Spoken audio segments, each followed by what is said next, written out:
Good morning all. Today's portion is evidence for the quantized electronic energy levels, that is atomic spectra. आज हम लोग spectra के बारे में पढ़ेंगे. Children, we have already read that when white light passes through a prism, it is dispersed into 7 colors, that is Vibgyor. याद है? Violet, indigo, blue, green, yellow, orange and red. जिसमें least deviation किसका होता है? Red का. Least deviation red का.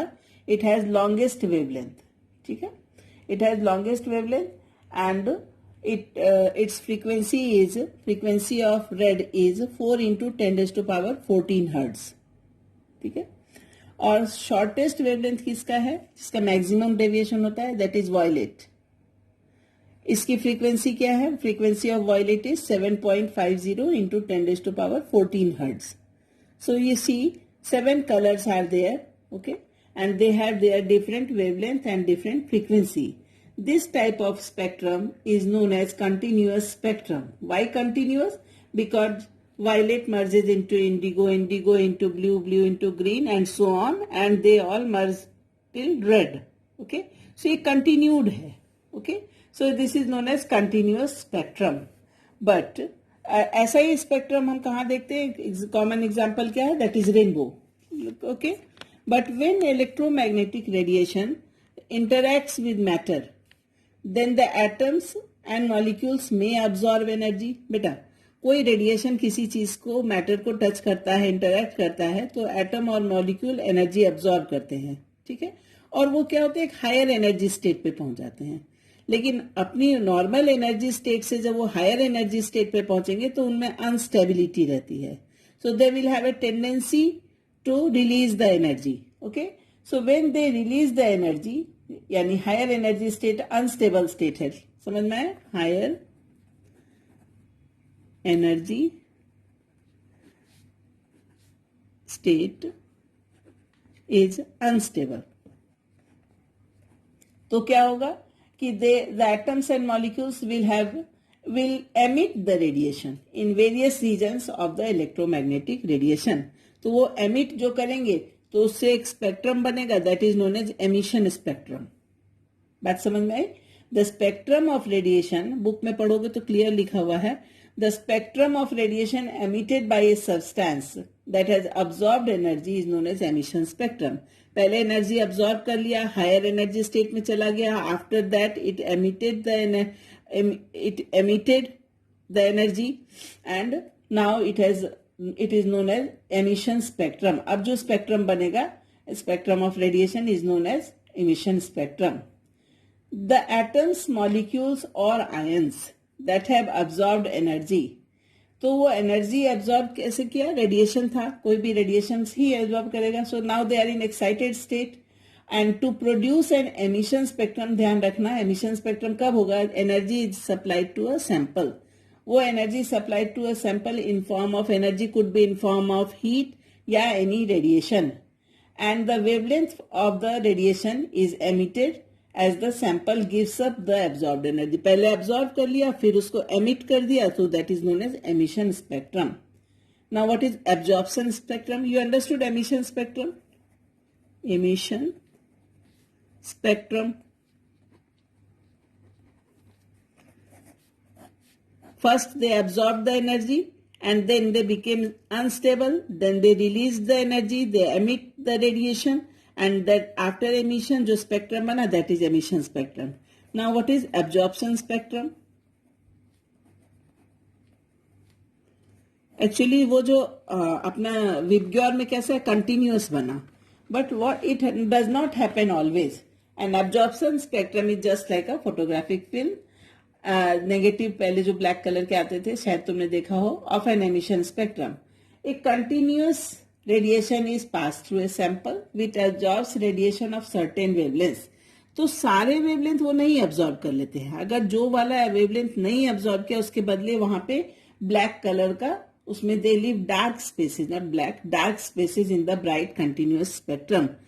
तो ये डार्क स्पेसेस की वजह से वो कंटिन्यूड नहीं है. So this is known as discrete, continuous and discrete, है ना, डिस्क्रीट स्पेक्ट्रम. बात समझ में आई?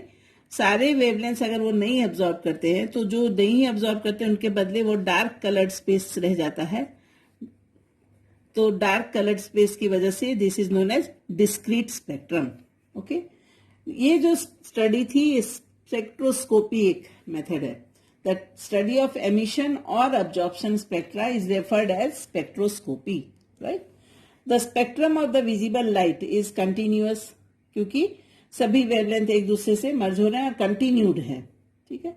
But they do not show A, on the other hand तुम ध्यान से समझो, गैसियस फेज में जो एटम्स होते हैं, the emission spectra of atoms in the gaseous phase, they do not show A continuous spectrum. And उनका वेवलेंथ जो है ना, रेड से वायलेट, ऐसा नहीं होता, रेड से वायलेट तो है, लेकिन they emit light only at specific wavelength with dark spaces in between. This is known as line spectra or atomic spectra.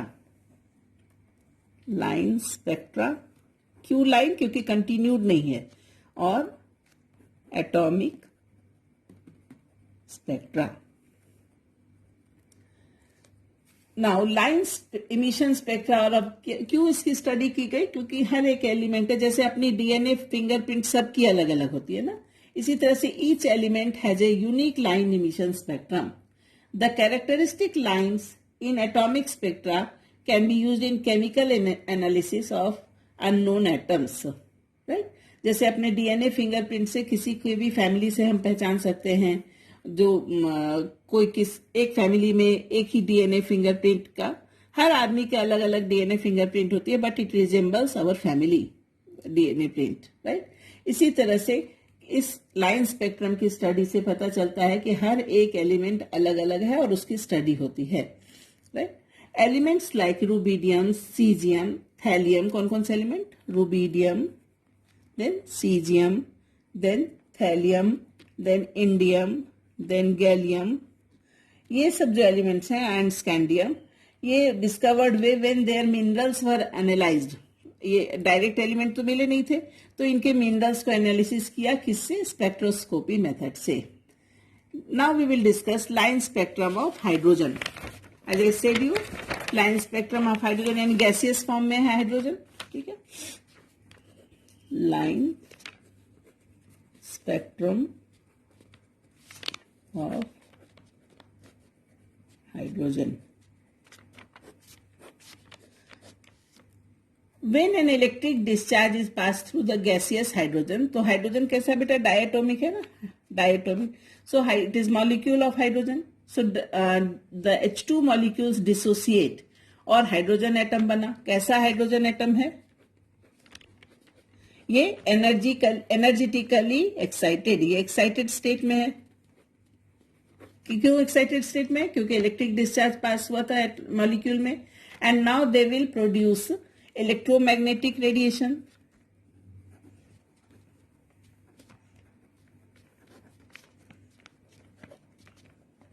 ये इलेक्ट्रोमैग्नेटिक रेडिएशन कैसा है? ऑफ डिस्क्रीट फ्रीक्वेंसी है। डिस्क्रीट यानी जो कंटिन्यूअस ना हो,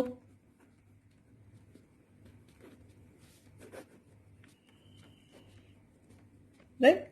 and the hydrogen spectrum consist of several series of lines, बहुत सारे लाइन्स हुए इसमें, उनके साइंटिस्ट के नाम पे उसका नाम रखा गया, सेवरल सीरीज ऑफ लाइन्स। तो बाल्मर जो एक साइंटिस्ट थे, उनके नाम पर बाल्मर सीरीज रखा गया।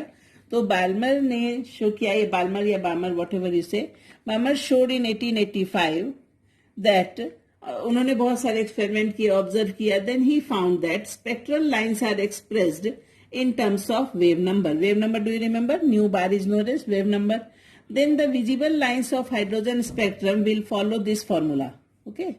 So 109,677 1 upon 2 square minus 1 upon n square, where n is either equal to 3 or greater than, ऐसा लिख दो, or n is greater than 3, right? So n is an integer equal to or greater than 3, और 3 से आगे कोई भी हो सकता है, ठीक है, greater than 3। So ये बाल्मर ने दिया, तो ये बाल्मर सीरीज कहलाई, ठीक है। इस तरह से और 5 सीरीज डिस्कवर हुए। बाल्मर के बाद एक और साइंटिस्ट थे, उनका नाम था रिडबर्ग. ही सेड, ये तो बाल्मर के लिए फॉर्मूला दिया, बट रिडबर्ग ने बताया कि जो जितने सीरीज हैं हाइड्रोजन के स्पेक्ट्रम में, है ना, तो साइंटिस्ट वाज रिडबर्ग. उन्होंने सारे सीरीज के लिए एक जनरल फॉर्मूला दे दिया, that is nu bar is equal to 10977 1/n1 square minus 1/n2 square. ठीक है, एक लेवल से दूसरे एनर्जी लेवल में जाना, ये उन्होंने फॉर्मूला दे दिया इसका CM inverse. Now where n1 is 1 2 and n2 उसके बाद वाला नंबर, यह समझ में आया. n1 क्या होगा 1, 2, डैश डैश, एंड n2 इसमें से +1 करते जो नेक्स्ट वाला लेवल. ठीक है, this value is known as the value, let me write, the value 109,677 CM inverse is known as Rydberg constant for hydrogen. Rydberg constant for hydrogen. ठीक है, और ये क्या है, N1 is equal to 1 2 3 4 5 is known as, 5 हैं, Lyman, Balmer, Paschen, Brackett and Pfund series. लिख दो यहाँ, लाइमन, बाल्मर या बामर. लाइमन, बामर, कैसे याद रखोगे मैं बताती हूँ तुमको, पास्चन. ठीक है, देन लास्ट वाला फंड आता है, बीच में आएगा Brackett, BRACKET Brackett and Pfund, PFUND, ऐसा P साइलेंट रहता है. So these are the series of hydrogen spectrum. ठीक है, 5 है line spectrum, and this series of transition in the hydrogen spectrum shows the Lyman, Balmer and Paschen series of transition for hydrogen atom. Easy है इतना समझना. ठीक है, Rydberg constant की value हमें याद रखनी है न्यूमेरिकल्स के लिए. Okay, now 2 numericals I will explain you today. Answer तो आपको खुद से ही निकालने हैं. So first numerical is 2.10. तो 2.10 if I have read, I found that electromagnetic radiation, question आपकी टेक्स्ट बुक में दिया है, so I am not writing the question here. Lambda is given 242 nanometre, wavelength यानी लैम्डा, ये ध्यान में रखना है अब आपको. And calculate the ionization energy in kilojoule mole inverse. Fine, तो फॉर्मूला क्या है आयनाइजेशन एनर्जी निकालने का, आयनाइजेशन एनर्जी सो एन लगाना पड़ेगा. E is equal to NHC by lambda. N यानी एवोगाड्रो नंबर 6.022 इंटू 10⁻23. H यानी प्लैंक्स कांस्टेंट 6.626 इंटू 10⁻34. C यानी velocity of light 3 into 10⁸8 divided by lambda हमें दिया हुआ है नैनोमीटर में, तो नैनोमीटर को मीटर कन्वर्ट कर लेना, भूलना नहीं. 242 नैनोमीटर है और ये सब मीटर में है, तो अपने को कन्वर्ट कर लेना है 242 इंटू 10⁻⁹ मीटर. अब इसको कैलकुलेट करोगे और जो आंसर आएगा वो लिख दोगे. उसको किलो जूल में आपको खुद से कन्वर्ट करना है. Today I will not tell you how to convert joule into kilojoule. Now next question is 2.11. It is also simple. A 25 watt bulb emits monochromatic, mono यानी single color वाला light, yellow light or wavelength. So wavelength again is given 0.57 mu meter.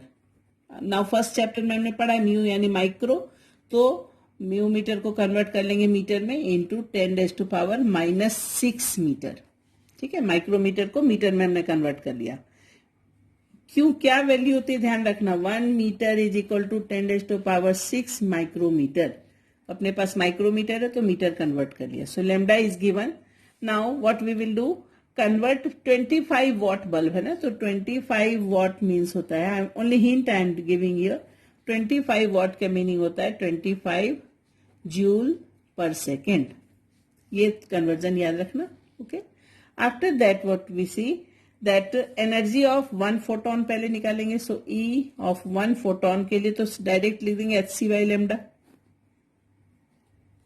So H मालूम है, C मालूम है. H क्या होता है 6.626 into 10⁻⁻34 into C is 3 into 10⁻8. कई बार बच्चे गलती से -8 लिख देते हैं बेटा, it is not -8. Okay, upon what is our lambda given 0.57 into 10⁻⁻6. Lambda को हमने मीटर में कन्वर्ट कर लिया था, और जो भी हमारी वैल्यू आएगी वो निकाल देंगे। ठीक है, इधर तो मैंने निकाला हुआ है। So it is the value is given.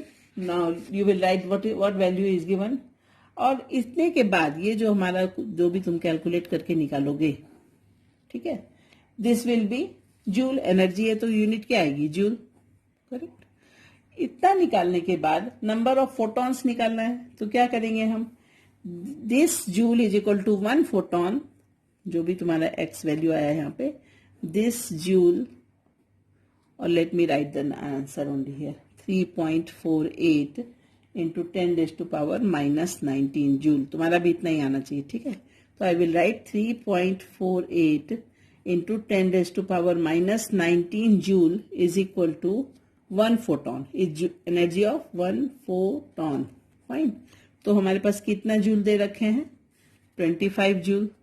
तो 25 जूल पर सेकेंड में कितने फोटॉन?